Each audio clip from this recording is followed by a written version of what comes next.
Hi, I'm Bill Fakui with Page One Solutions, and today we're going to share information on really how to improve your newsletter open rate. And fortunately today I have with me Joyce Sunila of Practice Helpers, and she's going to share some insights on how to really boost up those opens on your newsletters. Hello, Joyce. How are you today? Good. Well, I'm going to jump right into it. You have strategic ways of getting more opens on your newsletters. Why don't you go ahead and share with us what are those quick tips to get those opens up when people are sending out those emails? Okay, this is so simple. I'm surprised more people aren't doing it regularly. Uh, it's a simple matter of taking advantage of a feature that all bulk email services provide, something called the resend option. And what that means is that anytime you send out a newsletter, you can 1 week later, 2 weeks later, anytime you want to, resend the same newsletter to everyone who did not open the email on the first send. Okay, so why didn't these subscribers of yours open your newsletter the first time around? There could be a lot of reasons. They could have been on vacation. It could have been an incredibly busy week for them. Often people will see a newsletter come in and think, oh, I would love to read that, but I'm busy. Then it scrolls down to the bottom of their list, goes on page 2, and they've forgotten it. So you're really giving them an advantage and a benefit when you send it out a second time. And you can capture so many people on that second send. It's, timing is really everything in life. And if you just catch them at the right time, they're delighted to read your newsletter. Now, I would have to agree, Joyce. One question that I would have would be if you're sending out multiple ones, what I would probably say I would hear from my clients would be, aren't you going to maybe start annoying them by sending out multiple, resends? Absolutely not. You see, the list that you send to with this resend option excludes everyone who opened your mail on the first go around. So you'll never be pestering your subscribers with this function. And that's great. So can you share with us some kind of some of the results that you may be getting with some of your clients? Yeah, I would say that I've been doubling my clients' open rates by resending their newsletters.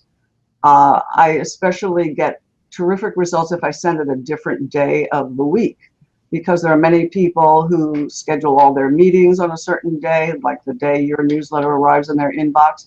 So you capture at least double the number of people as you get on your first go round. Okay, and what about those practices that are, because some of them are sending out through different, newsletters through different formats. What would you say to the practice that are sending out emails, through their own practice management software?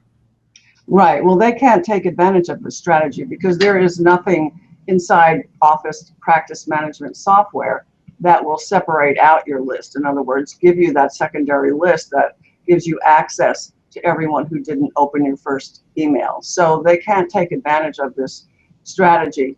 And, I just would like to say, while we're talking about this, why would anyone use their Office software to send out their e-newsletters? First of all, it can break your entire computer system. I know people who have crashed their whole computer systems by using their servers in their offices to try to send out bulk email. Bulk email services are incredibly cost effective and inexpensive. The price is negligible and the features are amazing. You can send out surveys, you can send out invitations. There's just absolutely no reason to use your Office software for if you're sending your do-it-yourself newsletter. Just get a good bulk email service. You'll be so delighted. Okay, great. And when you say negligible costs for those practices that aren't engaging in this, what kind of costs are you referring to when you say negligible costs? $30 to $50 a month maximum. Even if you had a huge database of 10,000 names, which is quite rare among cosmetic surgery practices, that might cost you $70 or $80 a month. I mean, we're talking about a cost that's it's almost free, really. Yeah, for that cost, I always find it surprising when practices aren't engaging in marketing to people that are somewhat already familiar with them, and they're quite frankly the greatest resource for new business. But any other ideas on, say, additional open rates on opening those newsletters beyond resends? Well, there are a lot of ways to improve your open rate, but for me, the absolute best way is to make sure you are sending out information that's valuable to the reader. Try to avoid sending discounts all the time. Try to avoid promoting yourself all the time.